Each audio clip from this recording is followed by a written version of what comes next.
and welcome to my channel. I'm Tiffany, a retired librarian turned homeschool mom, and this is the last of my book reviews for the Harry Potter series. So if you are just getting into this review, you might want to start at the beginning. I do a whole intro on ranting and raving about Rowling, and then go through the first 6 books. So my only advice, as I say at the beginning of every single one of these reviews, if you don't already own this book series, your library does, and they might periodically get them turned into them, and particularly if you live in a bigger city, they're probably going to be selling them at their used book sales. Otherwise, find a local used bookstore. They're probably selling them.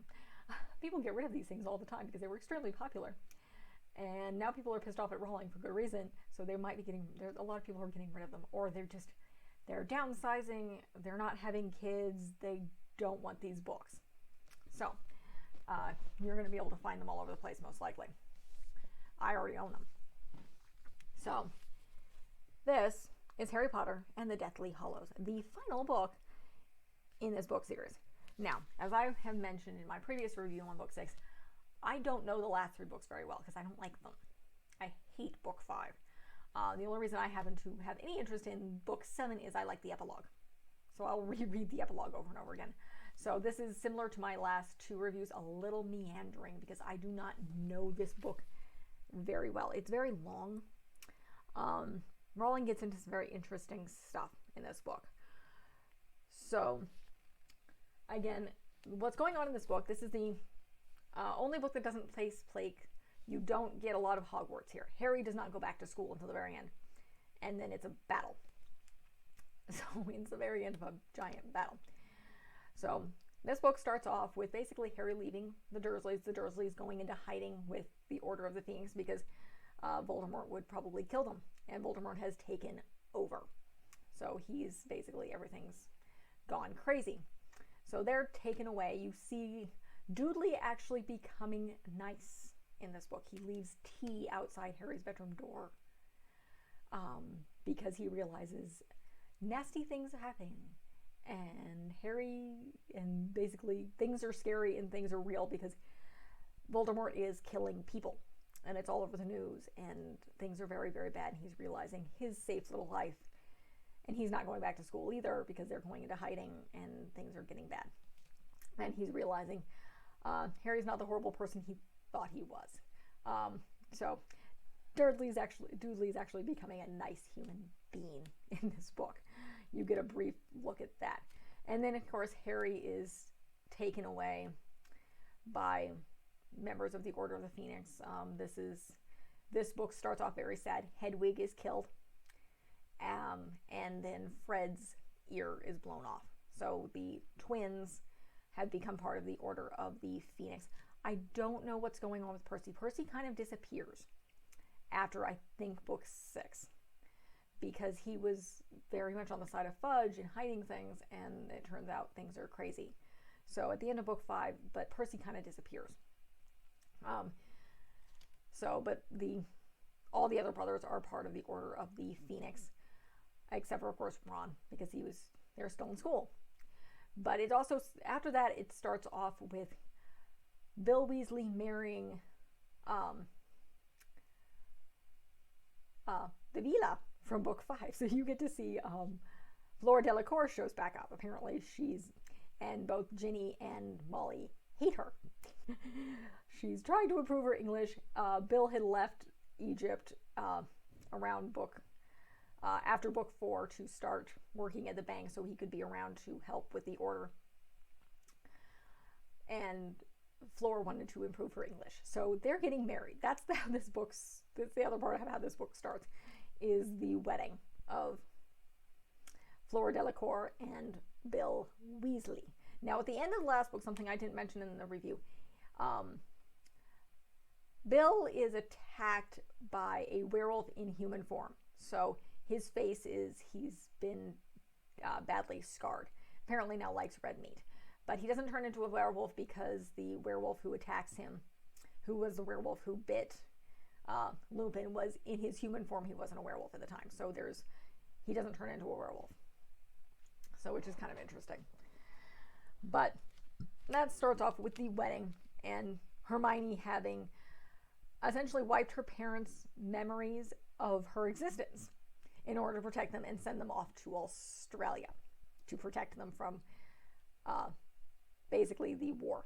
And they're not going back to school because everything's been taken over by Voldemort, so they're not going back to school. The Muggles are now being hunted. Muggle kids like Harry's mother and some of their classmates are now being hunted because they have magic, but they're not pure-blood wizards. Now, remember, the Weasleys are, in fact, pure-blood wizards, despite the fact that people can't stand them, as is Longbottom. So, in order to protect his family, they use the troll in the attic to pretend to be Ron in order for them to leave. And I don't believe they're telling their parents or anything they're not going back to school, though I'm going to guess the Weasleys figure it out, because otherwise Voldemort would simply kill Harry. So, after the wedding, I believe there's an attack, and they leave. They're on their hunt for Horcruxes, which is essentially the only way to kill Voldemort. Now, the Deathly Hallows is something different. She brings this into this book. It kind of touches in the last book. So, and Rowling is not making this up. She's inspired for these Deathly Hallows, which are 3 things. They're based off old Irish legend. So that's where this is coming from. It's also, I think there's a other historic book that basically you have this story, what the Hallows are. And they find out this tale later, because basically when Dumbledore dies, they have the locket, he leaves Hermione a book of children's fairy tales. I believe he leaves them the sword, which comes into play a little bit. And then I can't remember what else he leaves to Harry, besides giving him his invisibility cloak back. But again, that's his. But nonetheless, no, he gives, I think, Ron a watch, or his lighting up thing. But nonetheless, I can't remember that. Again, this is meandering because I don't know this book very well. I'm pulling from memory, which was a long time ago, and I don't feel like rereading this. So they go off. The locket is basically making everybody crazy, because it's cursed, and I do believe, yes. They find out a little bit about what happened with that locket, and this is a cursed locket. It's not the actual Horcrux. What happened had to do with Rufius Black, Sirius's little brother, who got far too deep into Voldemort. And Voldemort wants to kill people. And basically, Sirius's brother's a weasel and essentially a coward, so he doesn't want to actually do that. So he sneaks into that cave and replaces the locket, and it steals the Horcrux. You find where is that hidden? It's in the Black's house with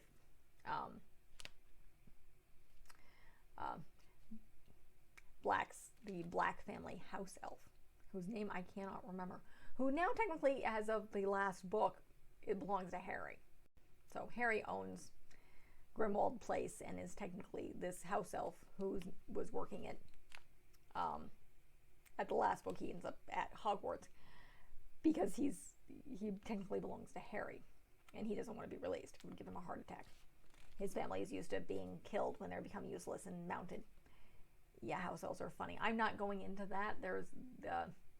I didn't previously bring this up. I think it happened starting in book 4, where Hermione tries to start freeing them. It's a whole nother thing, and I'm not going to go into it. It's deep and weird and slavery, and yet doesn't make sense. But I'm not going to go into that again. It's a little too late, because we're at this mess, which a lot of it doesn't make sense. It's very, very meandering. So the entire point is they're on this quest. They're trying to find these Horcruxes, which are all linked to the various houses in Hogwarts. So that's the ones they're missing. So they are looking for the locket that originally belonged to, I think, Hufflepuff. A diadem, or basically it's a tiara, what you're calling it, that belonged to Ravenclaw that's been missing. I'm trying to think. The sword, I can't remember what the other ones were, because obviously one of them belongs to Slytherin, and then the Gryffindors. So, because Voldemort was obsessed with Hogwarts, he wanted to be a teacher there.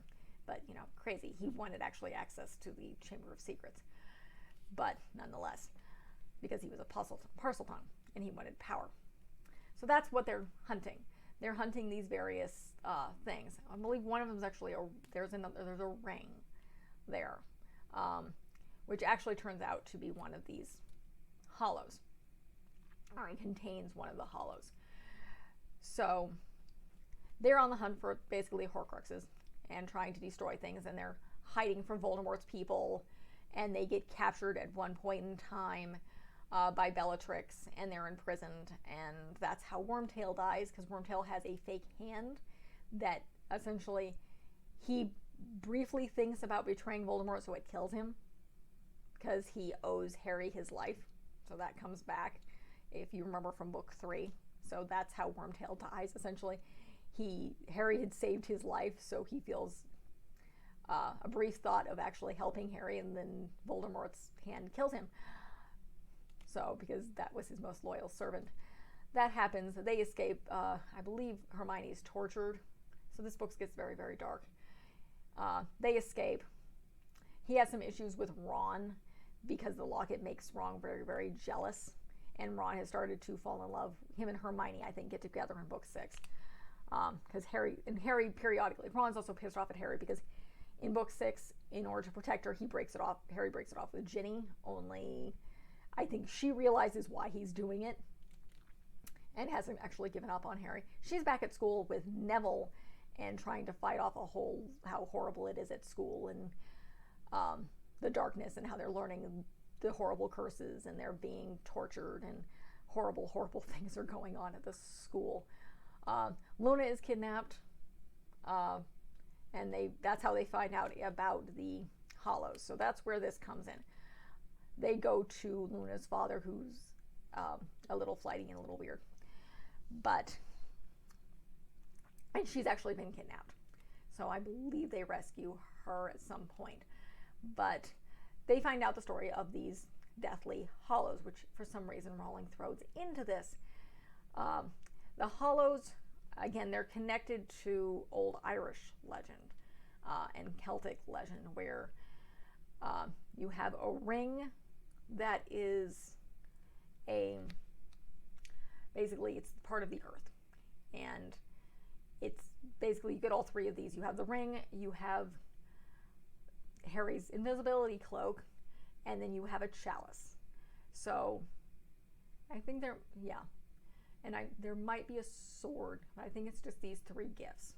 One gives eternal life, which I believe is the ring. I can't remember what the heck the chalice does. And then, of course, the invisibility cloak it's major magic, because essentially you use it to hide from death. And that's kind of the story. You have the story of these 3 brothers. They defeat death, and death says, I'll give you 3 wishes. And one, I believe, now I'm coming from the story that it originates, makes you basically live. One brings back the dead. There we go. So again, I'm memoranding through here. One brings back the dead, which is the reason Dumbledore wanted it, and that's the ring. And then I don't know what the chalice does. The chalice might do something else. Again, no, never mind. It's not a chalice. It's the bloody wand. Sorry. So you have the wand that makes you undefeatable, which is actually Dumbledore's. The ring, which brings back the dead. And then you have the invisibility cloak. So those are the 3 hollows. So Dumbledore's had the wand for a very, very long time. He's been looking for the ring to bring back his sister. And that's a whole thing that has to do with another character that's brought up more in the films, and no, I'm not going to go into them. Has to do with his former best friend and arch enemy, who's name I cannot remember at this moment in time. It's slightly unimportant to this story. They do run into him. He was Grindelwald. There we go. Yeah, Grindelwald, they were both hunting for these hollows. Slightly irrelevant. It just has to do with the bloody wand, which I will get to in a minute. So essentially that's the basis. They're hunting for these Horcruxes. They're destroying them. They realize certain things can destroy them. There's a few weird things going on with Gryffindor's sword and the goblins being pissed off. But it ends with Harry, they end up at Hogwarts. So they've destroyed most of these. They go through the school. They pretty much destroyed all the Horcruxes. The only technical one left, there are two left. There is Nagini, which is Voldemort's snake. There's a whole other thing that happens in the weirdness of the what on earth? The Fantastic Beasts series. That's where people get irritated with book 2. Apparently, she was a human. So there's two left. There's Harry and there's this snake. So Harry also realizes. So they get to the school. There's a giant battle going on. Harry, it's embattled, and Harry realizes he has to sacrifice himself. Now, this is where you realize that Rowling is getting inspiration from The Lion, the Witch, and the Wardrobe. So that is the Narnia series from C.S. Lewis. So if you are familiar with that series, you have a weird Jesus moment going on there with the lion. So Harry has one of those moments. He realizes he has to go die to essentially save everybody. So that's what he does. He sneaks away. He goes to Voldemort, who's in the Dark Forest, and essentially sacrifices himself and allows Voldemort to supposedly kill him. But instead of killing him, he basically kills the last Horcrux, which is Harry, so the last part of his own soul. And Harry ends up kind of standing in a train station, basically, platform 9 3/4, and Dumbledore is there, and then there's this wizzled piece of soul of Voldemort, and that's what almost seems like the spirit of Dumbledore. It's like, you can either die or you can go back. So of course Harry chooses to go back, and he wakes up and he's kind of laying, he's been supposedly dead, and it feels like the war is lost, and essentially I think the invisibility cloak gets dropped over him and he disappears. And because everybody's mourning him, nobody's paying attention, he gets off where he's going. He has the wand, and this is where the wand comes in, and Malfoy. This is kind of found out at this point. So and Snape. There's the background. I missed that piece. Snape's death. Snape is killed in the Weeping Willow, in the room behind the Shrieking Shack, which is coming from book 3, where Lupin did his changing. That's where Voldemort is. And Voldemort essentially kills Black, or not exactly, Severus, because Severus was loyal to Lily, and he pretty much asked Voldemort not to kill Lily because that's who he loved. He loved her no matter what. That's how he was linked to Dumbledore. But because Severus killed Dumbledore, Voldemort chooses to kill him because he thinks he will possess this wand, which basically makes the wearer undefeatable.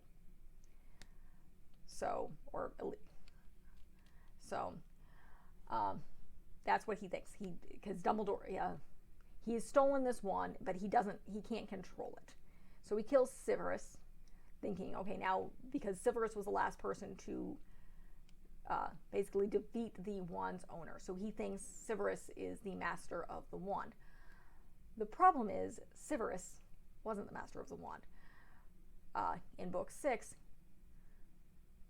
Draco had basically, why can't I think of this word? He disarmed Dumbledore before Severus killed him. So the wand was actually loyal to Draco. By this point, why in the castle, Harry had defeated Draco. So it's actually Harry who is the master of this wand. So Harry's been killed. His own wand's been broken. But Harry's coming back to life. And he has, I don't know what, I think he has Draco's wand at this point. He's stolen Draco's wand. So he sneaks by. And then this is the thing that happens with Nagini. So Neville is still very, very loyal and still has become very, very brave.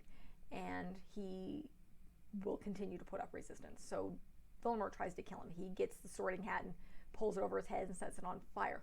Only it doesn't hurt him because, as we found out, Harry sacrificed himself for the people he loved. And essentially that's everyone not Death Eaters. So these people are now protected. Similar to his mother sacrificed herself for him. He sacrificed himself for all these people. So Harry then appears. Prior to that, Neville wipes off the burning hat and he's holding the Gryffindor's sword again. That thing has a tendency to transport everywhere. And he kills Nagini. So he cuts the snake's heads off. He cuts the snake's head off. So he kills her, and I believe she was a Horcrux as well. So all the Horcruxes are now gone. And Harry realizes it. And Harry reveals himself at this point. And of course, you have the whole battle rages once Harry appears and starts battling Voldemort and battling other people. Unfortunately, Fred Weasley dies. Just as Percy shows up and starts fighting on the side of his family again. So he witnesses basically his brother die. And then Bellatrix Lestrange is killed by Molly Weasley because Bellatrix goes after Ginny. And obviously, Mother is pissed off. You killed one of my kids. I'm certainly not letting you kill another one. So yeah, she kills Bellatrix because she's this bumpy old lady who's normally yelling at her kids is royally pissed off, as mothers would be, and kills a powerful old witch, who she probably went to school with, come to think of it. So she kills her. And then Harry gets in a battle with Voldemort and eventually kills him I believe he disarms him, and his death spell basically reverts. It backtracks on him because he can't control the wand, and that's how Harry reveals it. It's like, you're not the master of that wand. I am, because I defeated Draco, who was the original master of this wand. So Voldemort is killed, and yes, he has a body. He doesn't, I think the films have him reduced to dust, but no. In the books, it's a corpse. There's a corpse there, and they display this corpse. And that basically, once Voldemort's gone, the Death Eaters flee. If they're not dead or injured, they vamoose, and they vamoose quick. So basically, you have bodies. Lupin has died. Nymphadora has died. They actually had a kid in this book, so they just orphaned their own son, who's like 1. Yeah, and they were married because you have to remember Harry's parents weren't all that old when they had him. They were early 20s. So Lupin's only in his 30s in these stories. And Nymphadora is in her 20s. There's still about a 10-year age difference. But you have the whole that going on. I didn't go into that because it's not relevant to the core story. There's a lot of details that I'm bypassing. It's a decent, I don't like this book, but it's a good part of the story if I had the time to read it. But, and I'm meandering here because again, I don't know this book very well. So basically, the battle ends. Fred's gone. Hedwig's gone. Dumbledore's gone. Lupin and Nymphadora are gone. I think Moody's dead by this point as well. So a lot of people are obviously gone. There's the damages of war, which I think Rowling tried to represent, though she knows absolutely nothing about war. She's not Tolkien. Tolkien lives through war. Strangely, so did Roald Dahl.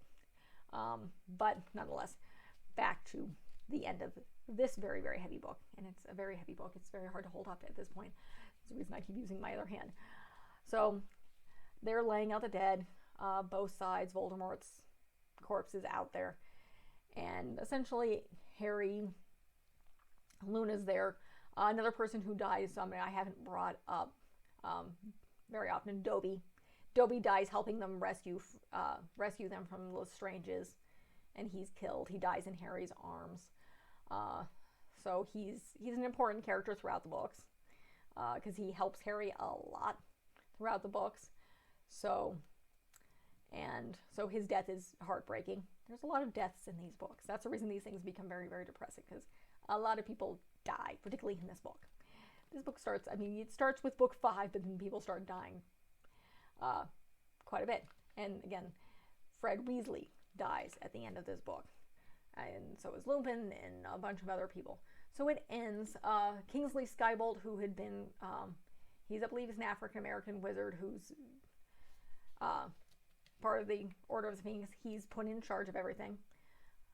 So, and essentially things start kind of quieting down. Harry needs quiet time. So he's kind of sitting, everybody's congratulating him. Everybody's eating like crazy. Everybody's exhausted. Everybody's mourning because lots of people died. Young people, old people. The Malfoys are huddled together, not quite sure what to do because Narcissa helps. She's involved, and she realizes that Harry's not dead.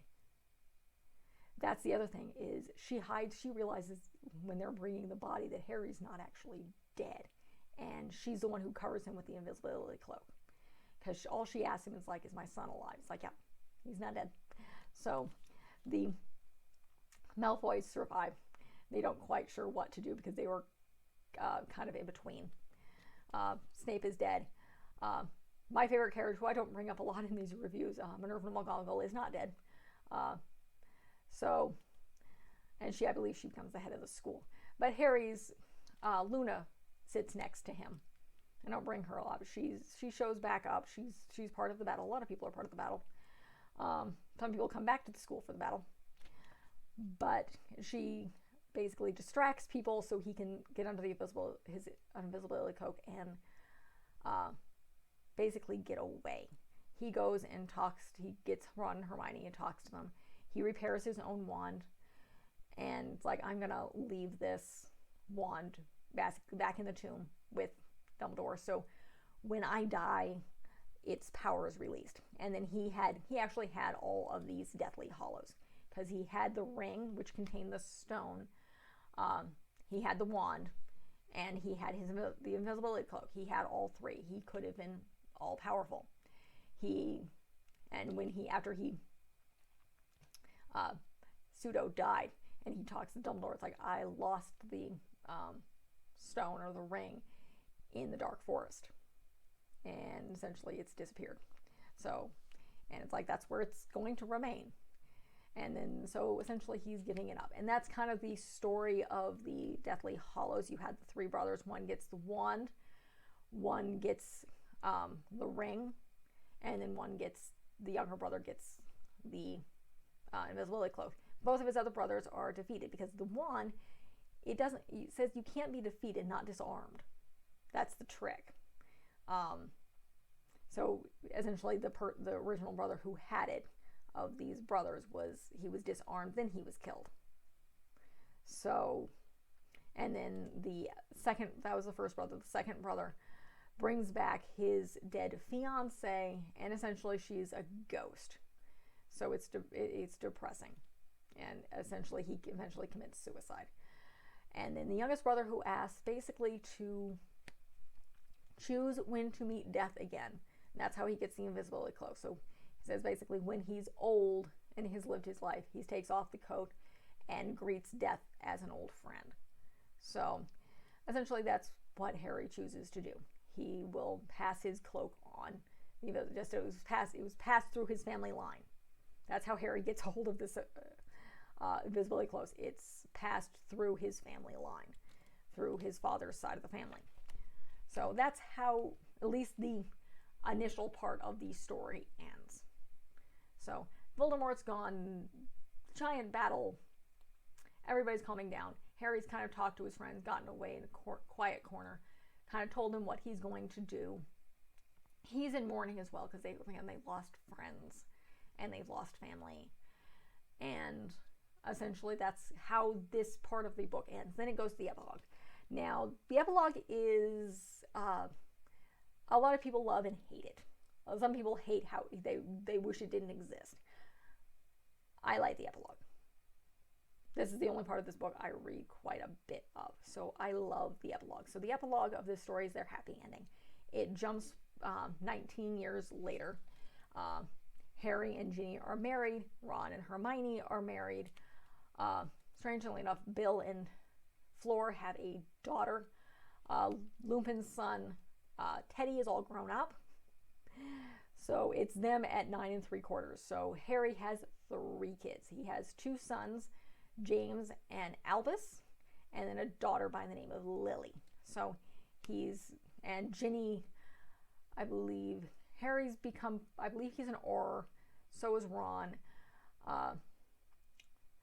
I don't remember if it explained exactly what Hermione is doing. She went back to school and finished her work, and then I don't know what exactly she's doing, if it's explained at the end of this book. I believe that's what Ron and Harry are. I may not actually say what they're doing at the end of this book. I can see 19 years later. Let's see. So they're sending off, basically they're sending off the boys to school because it is Albus's first year. James is, I believe, a year older. So essentially, let's see. Does it actually explain what these people do? Let me see. It's talking about the kids. Let's see. It's been a while since I've read them. Ron and Hermione have 2 kids, Rose and Hugo, I believe the name of their children. Let's see. Malfoy has a kid by the name of, if you're familiar with the cursed child, Scorpius. He married. And they're not friends, but they don't hate each other anymore. They just don't have anything to do with each other. Let's see. I don't think it actually says what they do, but I believe from other stories, Ginny had been she basically becomes a professional Quidditch player before retiring. I think that, I don't know whether I got that from Cursed Child or what. It's been a while. I never actually read Cursed Child. I've seen reviews on it. So again, it kind of ends 19 years later. Everybody's happy. Albus is nervous about, his brother keeps teasing him about being in Slytherin, which doesn't make sense. He looks like his dad, essentially. He has his mother's eye. He has Harry's mother's eyes. The other kids, apparently, well, they're described. Basically, they have brown eyes. I think they're brown. Lily has red hair. But Lily looks like her mother. So, essentially, that's kind of how it ends. They're sending the kids off to school. His father tells Albus, it's like his full name is Albus Severus. His brother's name is James Sirius Potter. And then, I don't know if they give Lily's middle name. But basically, he tells him, like, you're named after the 2 greatest wizards I ever knew. So, and that's kind of how it ends. The previous section I forgot to mention, it ends with Harry, he's talking to his friend inside Dumbledore's old office. So, and there's pictures of the old, heads of the school, all the headmasters. There we go. Headmaster is not a common word in the U.S., and he kind of explains what he's going to do. So all the headmasters hear him getting rid of the ring and getting rid of the wand kind of thing, and basically giving up power because he uses the wand to repair his own. So he has it back because he likes his old wand. But that's the end of this book. I like the 19 years later. It ends the book on a happier note. That's the part that I read frequently, and that is just heavy. These books are very long. They're very meandering. I'm not particularly fond of them just because they get very, very, very dark. Overall, it's a good series. I mean, for what it's boarding school. It's a mixture of boarding school fiction and then a hero's journey and coming of age novels. It's not really unusual. JK Rowling's pulling from all sorts of things. She's influenced Again, you get from the classics, apparently Jane Austen. I can definitely see Roald Dahl in here. So it's, and then various bits of British history. Again, the Three Hollows. Even when I read this, I'm like, where have I read this before? It was very, very familiar. I've read those stories before. So I wouldn't say she plagiarized, but she was definitely influenced by other stories, as is most authors. But I like the epilogue. They're okay books for what they are. Again, I may have been too old. I mean, I read the last 3 books when I was like a mixture of finishing high school and into college. So I think I was at university, nearly finished with university when the last book came out. When did this book come out? Let me look here. When did this book came out? This book came out, where is this? Actual book. 2007. Yeah. So I graduated from undergrad in 2008. So it took me a little while to finish for various reasons. But I graduated in the fall of 2008 from undergrad. So I was in my 20s when I finished reading these books. So I wasn't exactly a child. A lot of people enjoy them, otherwise they wouldn't be so popular. Rowling aside, again, they're decent books. I like the first 4 first. I'm not fond of the last 3. I like the epilogue because I'm a sucker for happy endings, so I don't like dark stuff very much. As you will see as you read through those books, you probably get a sense of that if you watch my Unicorn Chronicles review. Again, the story gets more complicated than I like. Partial of this is my dyslexia, and I don't have the longest of attention spans when it comes to some of this stuff. So that's partially my fault. I don't read things word for word. So that's the reason these last reviews have been a little meandering, and I apologize for that. I don't know these books very well. And I know the first 4, and I'm not going to reread them because it's a pain in the butt, and I don't have time. And reading a physical book is very, very difficult. If you read, I was able to reread my Dinotopia books, but those are a lot shorter, but my toddler causes issues with physical books, and I don't want her destroying those of all things. The art in there is fantastic. Please see that review. My Dinotopia reviews are fantastic. Partially because of the books. That's the entire books. The books are beautiful. Better writer than this, and he's not an actual writer. But that is the end of the Harry Potter book reviews. Again, try to start at the beginning. I do rant and rave about Rowling just a little bit.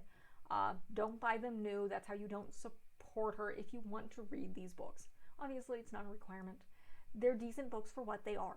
Again, they're young adult fiction. They're enjoyable for urban fantasy, I believe, is the genre that these things fit into.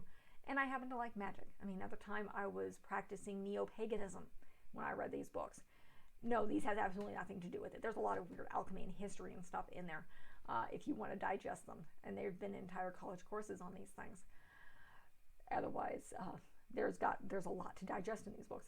Wish I would have taken them. Mind you, I would have liked to take a lot of English lit books. Now I don't have time. I have a child. If I ever have time, maybe I'll do it later in life. But that is the end of the Harry Potter. I will book reviews. I will cover the films in later reviews, and then I will be done with Harry Potter. No, I'm not covering Cursed Child. Haven't read it. Don't want to. Certainly not going to buy it. It's a play. It's probably better seen. I have no interest in seeing it. There's other things to see if I want to see a play. But I'm also not going to cover the Fantastic Beasts, personally, because I've only seen the first one, which is decent, and heard horror stories about the second one, and I don't want to advertise Rowling more than I have to. I covered the books, again, because they're still popular. They're still decent children's books for what they are. If they're not, gigantic, very, very heavy things. Can I say how long this thing was? With the epilogue, it's huge and irritating. Yeah, 759 pages. It's a very long for a children's book. It's very, very long for a children's book. And Rowling's not that fantastic of an author or a person, apparently. But okay, so let me wrap this up. So if you like this review, see the rest of them. Probably start at the beginning. I have a bunch of other book reviews and a bunch of other stuff. check out my my other reviews. They're more enjoyable because I enjoyed them and I know the other books much, much better. So that is it. Like and subscribe. Thank you.